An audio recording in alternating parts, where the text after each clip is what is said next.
पंद्रह अप्रैल 1997 को मुरादाबाद जनपद की 3 तहसीलों अमरोहा, धनौरा एवं हसनपुर को मिलाकर एक नए जनपद का निर्माण किया गया था और इस जिले का मुख्यालय अमरोहा शहर को बनाया गया था। इस जनपद का नाम पहले ज्योतिबा फूले नगर था, लेकिन वर्तमान समय में अमरोहा जिले के नाम से जाना जाता है। नमस्कार दोस्तों, सीक्रेट ज्ञान टीवी यूट्यूब चैनल में आपका स्वागत है। दोस्तों, आज के इस वीडियो में हम जानेंगे जनपद अमरोहा का इतिहास और इसी जनपद से जुड़ी अन्य तमाम बातों को भी। दोस्तों, ये वीडियो काफ़ी मज़ेदार होने वाला है, इसलिए अंत तक ज़रूर देखिए। साथ ही आशा करता हूँ कि ये वीडियो आपको बहुत पसंद आएगा। 2249 वर्ग किलोमीटर के क्षेत्रफल में फैले अमरोहा जिले का मुख्यालय अमरोहा शहर में स्थित है, जबकि ये जिला मुरादाबाद मंडल के अंतर्गत आता है। 2011 की जनगणना के अनुसार जिले की कुल जनसंख्या 18,40,221 थी, जिसमें 9,63,229 पुरुष तथा 8,76,772 महिलाएं थीं। वहीं धार्मिक आधार पर 10,75,440 हिंदू व 7,30,368 मुस्लिम जनसंख्या सर्वे की गई थी। जिले में मुस्लिमों की अपेक्षा हिंदुओं की 3.25 लाख के करीब जनसंख्या ज़्यादा है, लेकिन जिले का अमरोहा शहर एक मुस्लिम बाहुल्य क्षेत्र है। यहाँ मुस्लिम जनसंख्या हिंदुओं से लगभग 74% ज़्यादा है। अमरोहा जनपद में प्रति 1000 पुरुषों पर 910 महिलाओं की संख्या है, अर्थात जिले का लिंगानुपात 910 के करीब है। अमरोहा जनपद में 4 तहसीलें अमरोहा, हसनपुर, धनौरा तथा नौगांवा सादात हैं, जिनके अंतर्गत 6 विकासखंड आते हैं, जो इस प्रकार हैं: अमरोहा, जोया, हसनपुर, गजरौला, गंगेश्वरी व धनौरा। अमरोहा जनपद में 1133 गांव, 48 न्याय पंचायत, 601 ग्राम पंचायत तथा आदर्श राजस्व गांवों की संख्या 216 है। इसके अलावा नगर पालिका परिषदों की संख्या 5 है और 3 नगर पंचायतें अमरोहा जनपद में आती हैं। 4 विधानसभा सीटें धनौरा, नौगांवा सादात, अमरोहा एवं हसनपुर के साथ जनपद में लोकसभा की 1 सीट अमरोहा आती है। अमरोहा जनपद के उत्तर में बिजनौर, पूर्व में मुरादाबाद, पश्चिम में बुलंदशहर, हापुड़ तथा मेरठ जनपद और दक्षिण में संभल जनपद की सीमाएं हैं।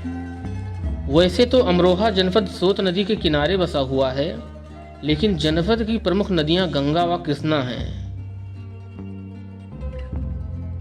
सोत नदी एक बरसाती नदी है। यह नदी अमरोहा जिले के पीला कुंड नामक गांव से निकलती है और बदायूं जिले के राजनगर तक सफर करती है। एक समय ऐसा था जब अमरोहा जिले में गंगा नदी के बाद दूसरी सबसे बड़ी नदी सोत नदी मानी जाती थी, लेकिन वर्तमान समय में सोत नदी अपने जीवन को बचाने के लिए संघर्ष कर रही है। अमरोहा जनपद अपने आम के बागों और आपसी भाईचारे के लिए पूरे देश में जाना जाता है।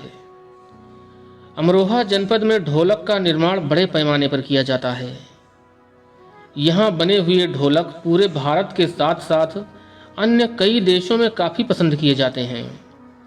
यहाँ कृषि पर आधारित कई छोटे छोटे उद्योग स्थापित हैं, जो अपने जनपद के युवाओं और बेरोजगारों को रोजगार प्रदान करते हैं।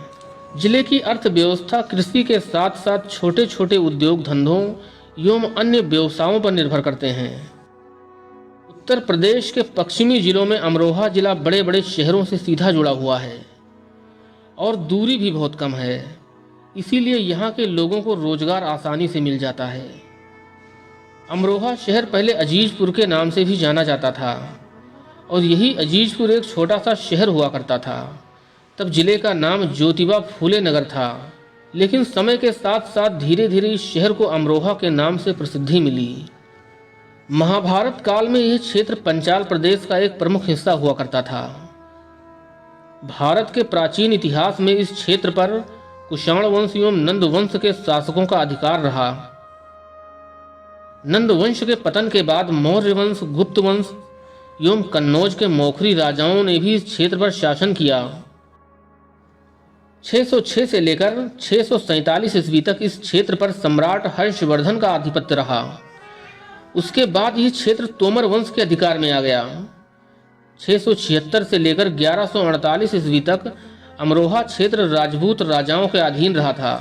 इस समय भारत पर अरब और अफगानिस्तान के लुटेरों का आक्रमण शुरू हो चुका था। सन 1173 ईस्वी में सैयद सालार मसूद गाजी ने इस क्षेत्र पर विजय प्राप्त कर ली थी और यहाँ का राज उसने अपने एक सेनापति को सौंपकर पूर्वी भारत विजय अभियान के तहत लखनऊ की तरफ बाराबंकी की ओर बढ़ गया था।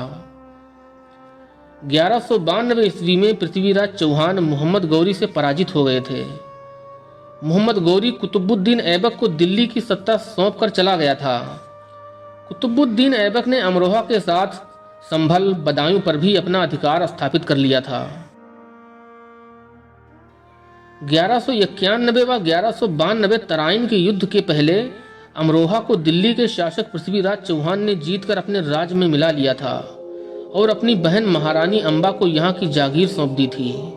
लेकिन 1192 के बाद अमरोहा लगातार दिल्ली पर राज करने वाले सुल्तानों के अधीन रहा। गुलाम वंश, खिलजी वंश, तुगलक वंश, सैयद वंश, लोदी वंश के बाद बाबर से लेकर हुमायूं, अकबर, जहांगीर, शाहजहां, औरंगजेब जैसे मुगल बादशाहों के अधीन भी रहा था यह क्षेत्र। बाद में यह क्षेत्र अवध के नवाबों के नियंत्रण में आ गया था, परंतु 1801 ईस्वी में इस क्षेत्र पर अंग्रेजी हुकूमत कायम हो गई थी। अब तक पूरे भारत में अंग्रेजी हुकूमत स्थापित हो चुकी थी। अंग्रेजों का अत्याचार दिनों दिन बढ़ता जा रहा था। आखिर 1857 में ज्वाला भड़की और जगह जगह अंग्रेजी सरकार का विरोध किया जाने लगा। अमरोहा जनपद से भी सैकड़ों क्रांतिकारी आगे आए। अंग्रेजों की तमाम पुलिस चौकियों और दफ्तरों को तोड़ डाले और जेलों को तोड़कर अपने साथियों को आज़ाद कराया। इनमें से तमाम लोगों को काला पानी और कुछ लोगों को फांसी पर अंग्रेजों द्वारा लटका दिया गया था। लेकिन अमरोहा में लोगों का हौसला नहीं टूटा था। वे सभी भारतवासियों के साथ साथ अंग्रेजी सरकार के खिलाफ लड़ते रहे और अंत में 15 अगस्त 1947 को पूरे देश से अंग्रेजों को भागना पड़ा। अमरोहा जनपद के ऐतिहासिक सफर को यहीं समाप्त करते हुए अब आगे ले चलते हैं आपको अमरोहा जनपद के धार्मिक, ऐतिहासिक एवं अन्य पर्यटन स्थलों की सैर पर। गजरौला। अमरोहा जनपद का यह शहर महत्वपूर्ण औद्योगिक शहर के रूप में विकसित हो चुका है। यहाँ कई छोटे छोटे उद्योग धंधों के साथ साथ हिंदुस्तान लीवर का Shivalik cellulose, Chadha rubber factory, Vam organic जैसे बहुचर्चित कंपनियों के उपक्रम भी स्थापित हैं। यहीं गजरौला के पास ही एक ऐतिहासिक बाग है जिसे लखा बाग कहा जाता है। आज़ादी से पहले इस बाग में 1 लाख से ज़्यादा फलदार पेड़ हुआ करते थे, लेकिन वर्तमान समय में 1000 से कम ही पेड़ बचे हैं। गजरौला अमरोहा जनपद का एक प्राचीन और ऐतिहासिक शहर है। हजरत शाह बिलायत की दरगाह। हजरत शाह बिलायत साहब की दरगाह अमरोहा जनपद में बिजनौर मार्ग पर स्थित है। ऐसी मान्यता है कि यहाँ आने वाले सभी जायरीनों की मुरादें पूरी होती हैं। इस दरगाह को कौमी एकता का प्रतीक भी माना जाता है। इस दरगाह में मजार के चारों तरफ जहरीले काले बिच्छुओं की झुंड मौजूद रहती है। लेकिन खास बात यह है कि ये बिच्छू किसी को डंक नहीं मारते, इसलिए इस दरगाह को बिच्छू वाले दरगाह के नाम से भी जाना जाता है। अगर आप अमरोहा आएं तो इस दरगाह में जाकर चमत्कार जरूर देखें, सच में आप हैरान हो जाएंगे। वासुदेव मंदिर। अमरोहा जिले में मौजूद वासुदेव मंदिर हिंदुओं का एक प्रसिद्ध धर्म स्थल है। यह मंदिर काफी प्राचीन है। ऐसा माना जाता है कि इस मंदिर का निर्माण 500 ईसा पूर्व पहले हुआ था। यहाँ का प्रमुख आकर्षण है 51 फीट लंबा शिवलिंग, जिसे अभी कुछ साल पहले ही बनाया गया है। इस धर्म स्थल में मुस्लिम महिलाओं द्वारा पूजा अर्चना की जाती है, इसीलिए इस मंदिर को भी एकता का प्रतीक माना जाता है। यहाँ एक गुरुद्वारा भी स्थित है जहाँ सभी धर्मों के लोग आते हैं। इसके अलावा मीरा बाबा का मंदिर भी यहीं स्थित है। यहाँ भक्तों का तांता लगा रहता है। अमरोहा किला। अमरोहा किला अब तो नहीं रहा, लेकिन उसकी दीवारों के अवशेष अभी भी मौजूद हैं, जो शहर के गौरवशाली इतिहास को बयान करते हैं। इस किले का निर्माण मुगल बादशाह शाहजहां ने करवाया था। तिगरी धाम अमरोहा शहर से करीब 34 किलोमीटर की दूरी पर गजरौला तहसील से 7 किलोमीटर की दूरी पर एक गांव है जिसे तिगरी गांव कहा जाता है। यह स्थान गंगा के किनारे स्थित है। यहाँ हर साल गंगा स्नान पर बहुत बड़े मेले का आयोजन किया जाता है। 3 दिनों तक लगने वाले इस मेले में दूर दूर से लोग आते हैं। जामा मस्जिद राष्ट्रीय राज्य मार्ग 24 पर स्थित यह मस्जिद अमरोहा से 15 किलोमीटर की दूरी पर बनी हुई है। यह मस्जिद अमरोहा जनपद के सबसे पुरानी इमारतों में से एक है। इन सभी स्थानों के अलावा अमरोहा जनपद में तमाम ऐसी ऐतिहासिक, धार्मिक व खूबसूरत जगहें हैं जहां आप घूमकर आनंद ले सकते हैं, जैसे तुलसी पार्क, बाएं का कुआं, भूरे शाह की दरगाह, नसीरुद्दीन साहिब की दरगाह, बाराही माता मंदिर अमरोहा। दोस्तों, इसी के साथ इस वीडियो को समाप्त करते हैं और आपसे एक छोटी सी रिक्वेस्ट भी करना चाहते हैं कि कृपया हमारे चैनल को सब्सक्राइब जरूर कर लें। फिर मिलते हैं किसी दूसरे वीडियो में। तब तक के लिए जय हिंद, जय भारत।